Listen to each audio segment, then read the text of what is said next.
Billahi wa kafa wassalatu wassalamu wa ala Muhammadin Nabil Mustafa wa ala alihi wa sahbihi wa manittaba'al huda amma ba'du. Puji dan syukur marilah kita panjatkan kepada Allah Subhanahu wa taala yang masih memberikan kita berbagai macam nikmat, baik itu nikmat kesehatan, nikmat kesempatan, juga nikmat iman dalam Islam, sehingga kita masih dapat meluangkan waktu kita untuk hadir ke dalam majelis ilmu pada malam hari ini. Semoga langkah-langkah kaki kita malam hari ini dihitung dan memudahkan kita mencapai surganya Allah kelak. Kemudian salawat berangkikan salam marilah kita sajikan kepada Rasulullah Nabi Muhammad SAW, manusia yang paling sempurna yang pernah ada di muka bumi, yang bahkan ketika beliau menyampaikan 5 ayat pertama yang beliau terima, yang beliau dapatkan, itu pemuka-pemuka kaum Quraisy menjadi geger. Kemudian para budak itu berani menentang tirani, di mana kita tahu termasuk Bilal bin Rabah, dia bahkan rela tubuhnya ditindih batu yang amat berat untuk mempertahankan keimanannya. Semoga kita mendapatkan syafaat beliau kelak di kemudian hari. Teman-teman, rekan-rekan yang saya hormati, alhamdulillah ini adalah pertemuan yang kedua. Topiknya masih tentang seputar kesehatan dan ibadah yang kita lakukan. Insya Allah pada malam hari ini kita coba sedikit untuk men-sharingkan atau membagikan manfaat kesehatan terkait dengan ibadah sholat tahajud. Rekan-rekan sekalian, sebagaimana yang telah kita pahami bahwa perintah untuk melaksanakan sholat tahajud itu pertama sekali itu ada di surat Al-Muzammil ayat 1 sampai 10. Jadi di mana di sana dikatakan bahwa wahai orang yang berselimut. Ya, kalau kita lihat di tafsirnya, ini adalah sebuah panggilan ataupun sebuah perintah dari Allah Subhanahu wa taala kepada Rasulullah SAW. Kemudian kalau dilanjutkan ayat yang kedua, bangunlah untuk sholat pada malam hari kecuali sebagian kecil, yaitu separuhnya atau kurang sedikit dari itu, atau lebih dari seperdua itu, dan bacalah Al-Quran itu dengan tartil atau perlahan-lahan. Jadi kalau kita lanjutkan sampai ayat ke-10 di surat Al-Muzammil ini, itu masih terkait dengan perintah salat tahajud. Tapi menariknya ya, di buku tentang terapi salat tahajud, jadi sejak mahasiswa dulu saya bertemu dan membaca buku karangan Profesor Dr. Muhammad Soleh. Jadi beliau ini termasuk salah satu orang yang mencoba meneliti tentang manfaat dari sholat tahajud menggunakan ilmu pengetahuan. Nah, dalam artian metode penelitiannya itu adalah metode penelitian yang kalau misalnya dilakukan oleh orang lain dengan metode penelitian yang sama dan mirip, maka hasilnya pasti tidak jauh berbeda. Jadi beliau mengatakan kalau kita mau mengkaji manfaat kesehatan sholat tahajud, maka kita harus balik dulu ke 2 surat sebelum turunnya surat Al-Muzammil. Jadi kalau berdasarkan turunnya surat, yang pertama itu kan surat Al-Alaq, kemudian yang kedua surat Al-Qalam, baru surat Al-Muzammil. Kenapa beliau katakan demikian? Karena seseorang yang melaksanakan sholat tahajud baru mendapatkan manfaat sholat tahajud yang benar-benar baik ketika dia yang pertama dia paham betul bahwa di surat Al-Alaq itu Allah memperkenalkan dirinya sebagai Tuhan manusia di surat Al-Alaq. Artinya apa? Kita harus tahu bahwa kita adalah seorang hamba. Kita harus tahu bahwa kita adalah seorang hamba, di mana ibadah kita itu benar-benar kita upayakan untuk mencapai keridhaan Allah Subhanahu wa taala atas perintah untuk beribadah seperti itu. Kemudian kalau di surat Al-Qalam beliau menyatakan bahwa itu untuk menyuburkan iman, kata Profesor Dr. Muhammad Saleh. Kenapa demikian? Karena pada surat tersebut Allah mempertegas status kita sebagai kaum muslimin. Ya, Allah mempertegas bahwa status kita bagi kaum muslimin dan berjanji akan membantu dan memberikan kebutuhan siapapun yang berada di jalannya. Baru kemudian turunlah surat Al-Muzammil terhadap perintah sholat tahajud. Nah, jadi kalau kita kaji dari hasil penelitian Profesor Dr. Muhammad Saleh ini tentang sholat tahajud, di mana beliau meneliti tentang peran sholat tahajud terhadap status imunologis atau status kekebalan tubuh. Ya, beliau meneliti antara anak-anak di pesantren yang sholat tahajudnya rutin dengan yang sholat tahajudnya bolong-bolong atau yang tidak menjalankan sholat tahajud, itu bagaimana. Beliau meneliti dari awal anak-anak tersebut masuk ke pesantren, beliau ambil sampel darahnya, kemudian setelah beberapa saat itu diambil lagi sampel darahnya untuk dicek terkait dengan sel-sel kekebalan tubuhnya.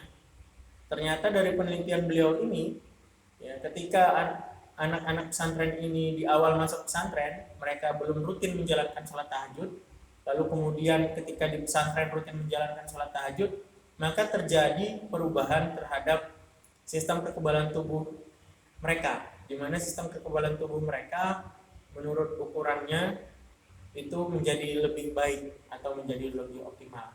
Jadi sesuai dengan tema kita pada malam hari ini, kalau kita bahas manfaat kesehatan sholat tahajud, yang pertama itu adalah meningkatkan sistem kekebalan tubuh. Dan beliau, Profesor Dr. Muhammad Saleh, sampai sekarang terkenal dengan terapi sholat tahajud. Jadi klaim beliau itu adalah terapi sholat tahajud ini solusi segala macam penyakit.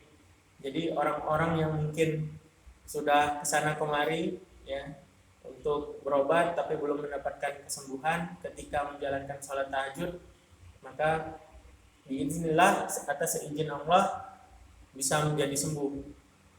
Itu pun kalau sholat tahajudnya dilaksanakan dengan khusyuk, kemudian konsisten, di mana dilakukan terus-menerus.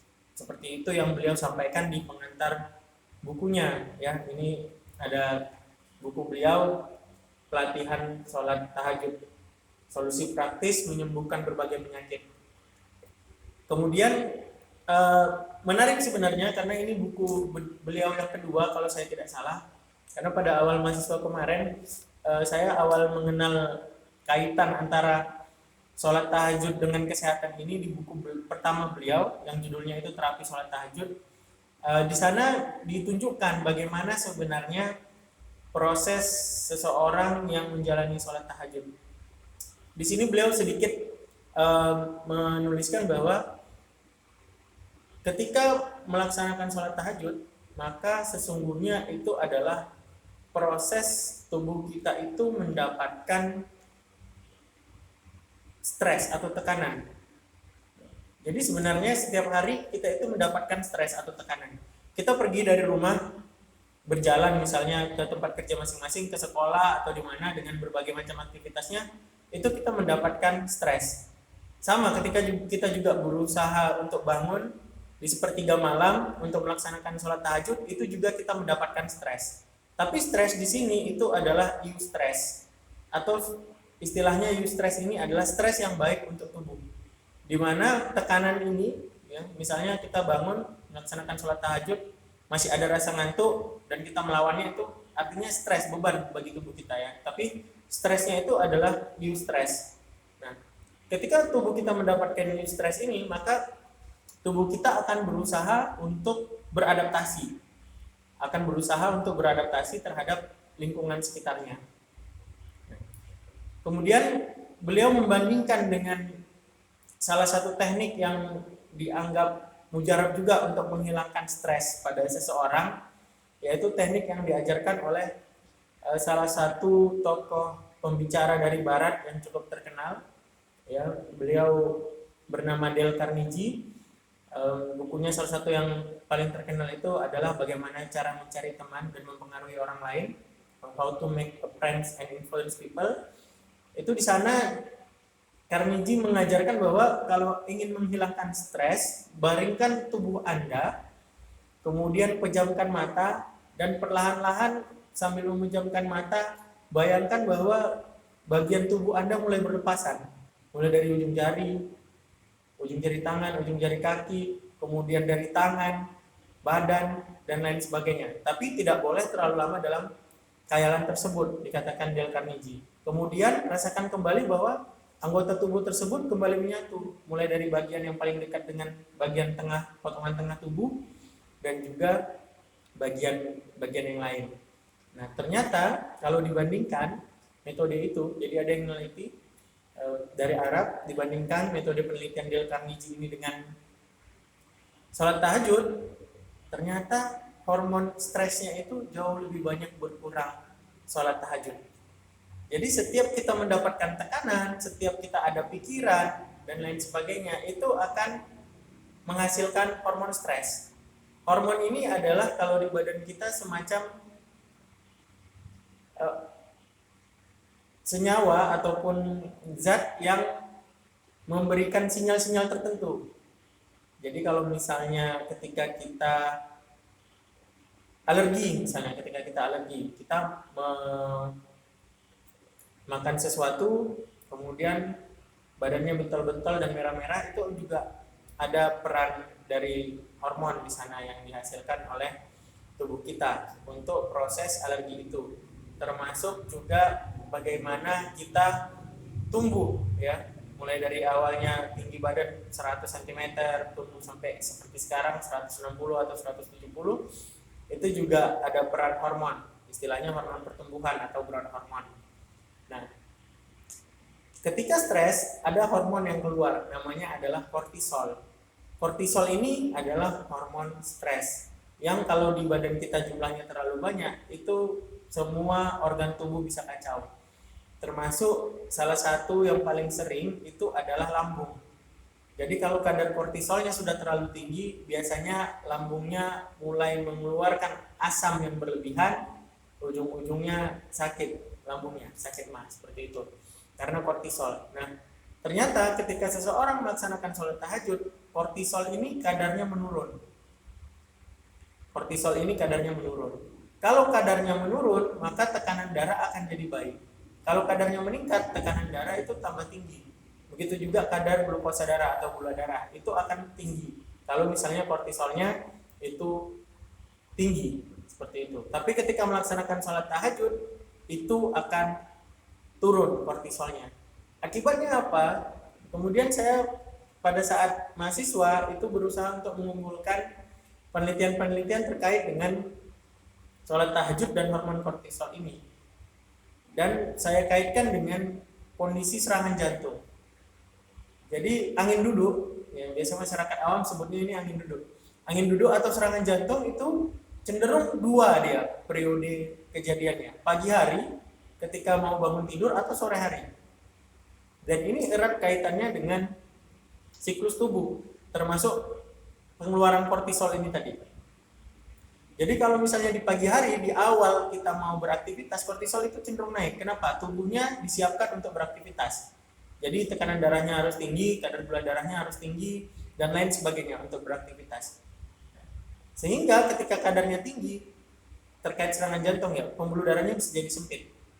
Karena pembuluh darahnya sempit, kemudian pembuluh darahnya kaku, bisa jadi pecah pembuluh darah atau bisa menyebabkan serangan jantung. Pembuluh darah menjadi pecah ketika pembuluh darah, bagian dalam pembuluh darah pecah, kemudian terbentuk gumpalan darah, ya, atau di kedokteran istilahnya disebut trombus, itu menyumbat.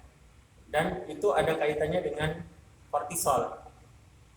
Jadi manfaat yang berikutnya yang bisa kita dapatkan itu adalah ketika melaksanakan sholat tahajud, maka stres yang datang ke tubuh kita itu adalah stres yang baik, bukan stres yang buruk. Dan akibatnya apa? Karena stres yang baik atau eustress itu tadi, maka kadar kortisol akan turun dan akan meningkatkan kadar hormon yang berlawanan dengan kortisol, yaitu hormon endorfin atau hormon kebahagiaan. Dan kalau misalnya kita lihat lagi, kalau hormon kebahagiaannya meningkat, hampir seluruh fungsi tubuh itu akan menjadi baik. Jadi kalau kita lihat dari sini secara garis besar, yang pertama kalau kita balik lagi tadi ke awal, salat tahajud ini jelas terbukti secara penelitian dan metode penelitiannya juga baik, itu dapat meningkatkan sistem kekebalan tubuh. Kemudian dari beberapa tinjauan literatur juga menunjukkan kaitan salat tahajud dengan kadar kortisol yang turun ini juga dapat mencegah seseorang mengalami serangan jantung. Dan kalau kita bahas mungkin karena ini sifatnya hormon itu dibawa ke seluruh darah, masuk ke seluruh organ tubuh kita, baik itu jantung, ginjal, lambung, hati, ya, saluran pencernaan dan lain sebagainya, maka kita juga pasti akan menemukan kaitan antara ibadah sholat tahajud dengan kesehatan. Yang bisa saya sampaikan di sini adalah bukan masalah ada tidak manfaatnya, seperti itu, bukan masalah ada tidak manfaatnya terkait dengan sholat tahajud ini, tapi di mana atau bagaimana kita berupaya untuk mendekatkan diri kepada Allah Subhanahu wa taala. Karena dengan mendekatkan diri seperti yang dibuktikan oleh Profesor Muhammad Saleh dengan terapi sholat tahajudnya, mungkin Allah akan memberikan rahmatnya, dengan seizin Allah penyakit yang ada di badan akan menghilang dan juga bisa mendapatkan manfaat-manfaat yang lain selain manfaat kesehatan. Juga pasti ada manfaat lain yang mungkin kita belum tahu di balik perintah beribadah. Karena seyogianya memang bukan karena ada manfaatnya kita beribadah, tapi karena kita selaku seorang manusia, selaku seorang hamba, maka sudah sewajarnya kita beribadah kepada Allah Subhanahu wa taala untuk mendapatkan ya surga. Ada yang berkata demikian gitu ya, untuk mendapatkan surga atau untuk ya kembali nanti ketika di akhirat itu bisa mendapat syafaat dari Rasulullah SAW. Mungkin itu saja yang dapat saya bagikan pada malam hari ini. Lebih dan kurang saya mohon maaf, karena sesungguhnya manusia itu adalah letak salah dan dosa. Yang kebenaran itu datangnya dari Allah. Wabillahi taufiq wal hidayah. Assalamualaikum warahmatullahi wabarakatuh.